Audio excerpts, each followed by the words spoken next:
आपल्या कुटुंबाचे दुःख दूर करण्यासाठी एका साध्या व्यक्तीकडून जो संन्यासाचा मंत्र मिळाला त्या मंत्राची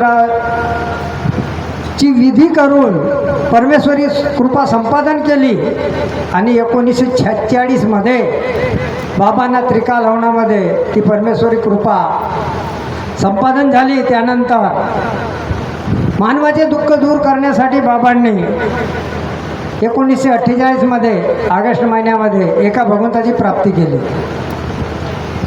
त्यानंतर बाबांनी मानवधर्म स्थापन करून या कलियुगातील दुःखी कष्टी मानवाचे दुःख दूर करण्यासाठी त्यांना भगवंताचा परिचय भगवंताची ओळख करून देण्यासाठी मानवधर्माची स्थापना केली आणि मानवधर्माची स्थापना करून या धर्माची शिकवण म्हणून सकाळची विनंती सायंकाळची प्रार्थना प्रार्थनेमध्ये तत्वशब्द नियम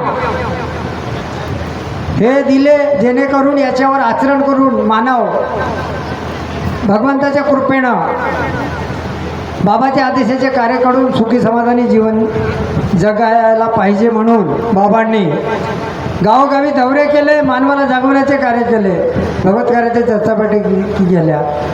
बाबांनी आपल्या मार्गदर्शनामध्ये प्रत्येक मार्गदर्शनामध्ये सत्यवरता प्रेमावर भर टाकलं। नेहमी बाबा म्हणायचे की सत्यवरता प्रेमाचं आचरण करा, म्हणजेच भगवंताच्या गुणावर आचरण करा, तेव्हा दैवी शक्ती साथ देईल। आपली प्रवृत्ती भगवंताकडे तर भगवंताचं लक्ष आपल्याकडे राहते। बाबांनी आपल्या मार्गदर्शनात म्हटलं आहे, सेवक पहिला दिन याद रखे।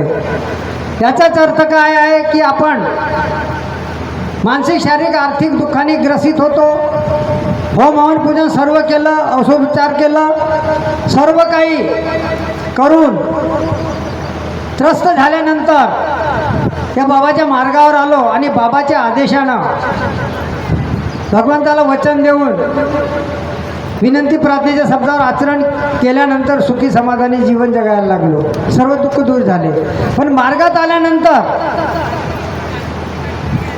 काही सेवक येतात आमच्याकडे की अजी असं डॉक्टरनी सांगितलं, मग डॉक्टरनी सांगायच्या आधी डॉक्टरकडे जायच्या आधी बाबा नियमावलीत लिहिलं आहे, भगवंताला समोर ठेवून औषधोपचार करा, म्हणजे जेव्हा दुःख आले तेव्हा भगवंताकडे प्रवृत्ती का होत नाही। आता ताईंनी सांगितलं 500 3 वेळा डॉक्टराला दिलं, नंतर प्रवृत्ती भगवंताकडे गेली नाही, दिव्याचा ज्योतीचा तेल लावलं म्हणजे भगवंताच्या कृपेने दुःख दूर होईल ही प्रवृत्ती निर्माण झाली, आत्मविश्वास जागला आणि ताईचे दुःख दूर झाले। बाबांनी म्हटलं आहे, ज्ञानाचा दिवा, ध्येयाची अगरबत्ती, आत्म्याची ज्योत आपल्या शरीरात 24 तास आहे। आपण कुठेही असलो भगवंताला स्मरण करा आणि बाबाच्या शिकवणीचं आचरण करा, म्हणजे दैवी शक्ती तुम्हाला साथ देईल। आपण भगवत कार्याच्या चर्चा बैठकीमध्ये जायला वेळ मिळत नाही ना, दुःख आले तर मग खटल्यावर पडून राहायला वेळ मिळते। एक सेवक आला जब्बरटोल्याचा, राम सोनवाने, बोलू शकत नव्हता, का झालं म्हटलं, प्रणाम केलं त्यांनी, कसं तरी विनंती म्हटली आणि मग सांगायला बसला, म्हणे डॉक्टर मला टायफॉईड झाला म्हणते, मला बोलून नाही होत, श्वास घ्यायला त्रास होते। म्हणलं हे फालतूच्या गोष्टी सांगू नको, या मार्गातल्या सेवकाला टायफॉईड होत नाही, याचं मागचं कारण काय ते तू सांग। चुकला तर दुखला, बाबाच्या आदेशाचं पालन करते का, म्हणे हो, पहिला आदेश आहे सकाळची विनंती, हो म्हणे, सायंकाळची प्रार्थना दुसरा, त्याच्यानंतर तिसरा आदेश आहे भगवत कार्याची चर्चा बैठक। कार्य देणारे सेवक जेव्हा कार्य देतात विनंती प्रार्थना, त्याच्यानंतर ज्याला मिळाले त्याला म्हणतात बैठकीत उपस्थित व्हायचे आहे। चर्चा बैठकीत जाते का, कधी कधी जातो, केव्हापासून नाही गेला, आता 2 महिने झाले म्हणे। म्हणलं तुझे दुःख दूर कोण करेल, कारण की तू बाबाच्या आदेशाचंच पालन करत नाही, तर तुझ्या शब्दावर कृपा कशी मिळेल। कारण की महान त्यागी बाबाच्या दुमदेवजीच्या आदेशावरच दैवी शक्ती दुःख दूर करते.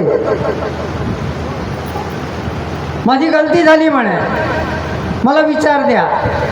म्हटलं तू आता गावात किती सेवक आहेत, कारण की पांढराबोडी जबरटोला 2 गाव मिळून चर्चा बैठक होत होती, कारण सेवक कमी असल्यामुळे. म्हटलं तू एक काम कर, मोहल्ल्यात तुझे जे आहेत भाऊ आहेत आणि अजून काही सेवक 4-5 घराचे, त्यांच्या घरी जाऊन 3 दिवस तू माफीचे कार्य कर. त्या प्रत्येकाच्या घरी सकाळीच जा माफी मागायला, की मी बाबाच्या आदेशाचं पालन केलं नाही, चर्चा बैठकीत उपस्थित झालो नाही. चर्चा बैठक कोणाची? भगवंताची. कोणाच्या आदेशाची? बाबाच्या आदेशाची. रोज विनंती प्रार्थनेमध्ये म्हणतो बाबाच्या आदेशाचे वेळोवेळी पालन करेल ना, बैठकीच्या वेळेवर जातच नाही. मग दुःख कसे दूर होतील? आणि म्हटलं ही जी बैठक येणार आहे त्या बैठकीत जाऊन माफी मागशील. 4थ्या दिवशी समाप्ती करून ये. 4थ्या दिवशी आला एकदम फ्रेश. टायफॉईड 3 दिवसात जाते. एवढी मोठी दैवी शक्ती बाबांनी दिलेली आहे. आता एकच अनुभव आता अजून सांगतो, झालं जास्त वेळ घेणार नाही, नाही तर माईक मिल गया हात में और बोटचे भूल गया बात में, असं नाही चालत. झालं का? लोक म्हणतात हा मार्ग दारूचा आहे, दारूवाल्यांसाठीचा आहे. तसं नाही आहे. गोंदियापासून 7-8 किलोमीटर अंतरावर शेजगाव आहे, त्याचा अंकुश बर्वे. गरोदर बाई होती, फोन आला म्हणे बाईला त्रास होत आहे म्हणे, हॉस्पिटलमध्ये भरती करावं लागेल, विचार द्या. म्हटलं भगवंतावर शब्द ठेव की मी जातो, माझ्यासोबत चला आणि डिलिव्हरी सुख समाधानाने पार पाडून द्या. मग रात्री फोन आला, अजी म्हणते डॉक्टरनी सोनोग्राफी काढली. सोनोग्राफीमध्ये डॉक्टर म्हणते म्हणे पोटातलं बाळ मेलेलं आहे. सोनोग्राफी डॉक्टरनी पाहिल्यानंतर म्हणते पोटातला बाळ मेला तर पुष्कळ वेळचा मेला आहे. बच्चेदानीमध्येही पॉयझन झालेला आहे, बच्चेदानी खराब झालेली आहे. आम्ही ऑपरेशननी बाळाला बाहेर काढू, पण त्याच्यानंतर संतान होणार नाही. फोन केलं त्याने, अजी म्हणते असं असं डॉक्टर सांगून राहिला. म्हटलं तू घाबरू नको, ज्ञानाचा दिवा ध्येयाची अगरबत्ती आत्म्याची ज्योत तुझ्याजवळ आहे. भगवंत तुझ्या सोबत आहे. तू विनंती प्रार्थना बरोबर करते हो, चर्चा बैठक बरोबर उपस्थित होते का हो, कुटुंबात आचरण बाबाच्या आदेशानं हो. म्हटलं मग घाबरायची गरज नाही. मनातल्या मनात विनंती मान, माफी माग